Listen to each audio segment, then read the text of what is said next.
एक जिंदा सांप राजा की लड़की के पेट में रहता था। सांप ने राजा की लड़की को अपने वश में किया हुआ था। जब रात होती तो वो कुछ देर के लिए राजकुमारी के मुख से बाहर निकलकर जंगल की तरफ चला जाता और सुबह होने से पहले ही वो फिर से उसके अंदर चला जाता। राजकुमारी इस बात से बिल्कुल अनजान थी कि उसके अंदर एक सांप ने डेरा डाला हुआ है। अनजाने में वो पूरी तरह से उस नाग के वश में थी। राजमहल में किसी को भी इस बात की भनक तक नहीं थी कि राजकुमारी के अंदर एक 7 फुट का सांप रहता है। सभी यही समझते कि पता नहीं राजकुमारी को क्या बीमारी लग गई जिसके कारण वो हमेशा अचेत रहती है। बड़े से बड़े वैद्य और हकीम भी इस बात का पता नहीं लगा पाए। लखन जब राजमहल के अंदर गया तो उसने देखा कि वहां पर बहुत सारे वैद्य और हकीम राजकुमारी को ठीक करने के लिए लगे हुए हैं। एक कोने में खड़े होकर चुपचाप लखन ये सारा माजरा देखने लगा। जब शाम का समय हुआ तो सभी हकीम और वैद्य धीरे धीरे करके वहां से चले गए। तब लखन राजा के मंत्री के पास गया और बोला, मंत्री महोदय, सभी अपना प्रयास कर चुके हैं, अब एक मौका मुझे भी दिया जाए।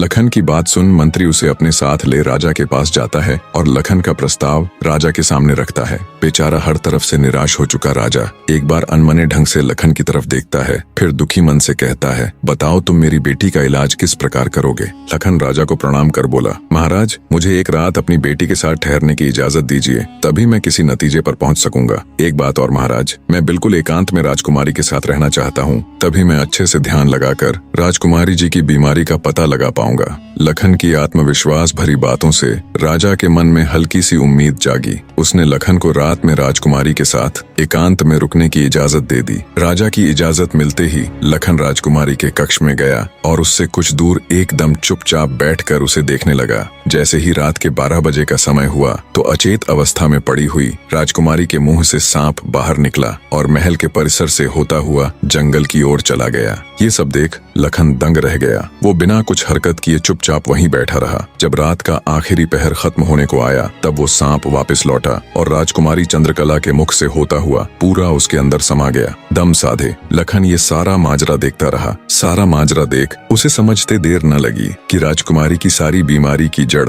ये सांप ही है। सुबह हुई तो राजा चंद्रसेन डर और बेसब्री के मिश्रित भावों के साथ लंबे लंबे कदम रखता हुआ अपने मंत्री के साथ राजकुमारी के कमरे में आया और बेसब्री से उसने लखन से पूछा, बताओ लड़के, तुम किस नतीजे पर पहुंचे? क्या मेरी बेटी ठीक हो जाएगी? लखन बोला, महाराज, मुझे राजकुमारी की बीमारी का पता चल गया है और ईश्वर ने चाहा तो वो जरूर ठीक हो जाएगी। आप मुझे एक रात का समय और दीजिए और मेरे लिए एक तलवार, एक मिट्टी से भरी हुई बड़ी सी बाल्टी का इंतजाम कर दीजिए। लखन की बात सुन राजा को बहुत सुकून मिला। उसने मंत्री को लखन के द्वारा मांगा गया सारा सामान उसे देने का निर्देश दिया। अब सभी को इंतजार था तो बस रात का।